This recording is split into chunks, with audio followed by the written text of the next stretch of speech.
再来看云林县口湖社区的民众反对太阳能供电业者设变电站，会影响到交因烦恼讲会产生电磁波，影响到健康。嘛不满讲业者无甲民众好好沟通到动工，所以今仔早起引起云林县政府定情望讲市政府会当先暂停业者的开发。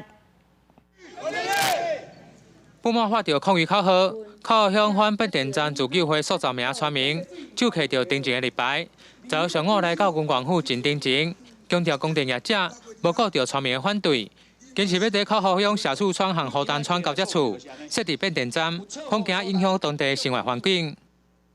做这个变电所在，拄伫阮这个新路段甲社区，拄伫这个中间，拄为阮的庄中拄甲伊拆落。这变电所就要甲阮拆伫庄中，搁刷落，阮搁一个净水池，阮的净水池嘛是伫这个变电所拄正27尺。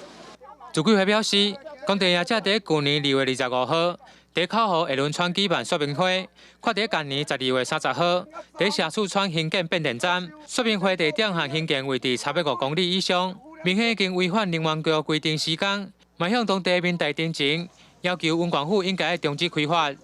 是不是有行那个诈术之嫌去取得县政府发给他同意函？所以那天县长才讲说，政府被这个厂商骗了嘛。所以我们今天村民他们来，主要他们就是说，那既然政府你哪去用骗去，你应该有这个权利该取回。如果说有需要的话，是或许可以请能源局那边排一个工程查核，去针对民众的疑虑做一个现地以及书面资料的确认。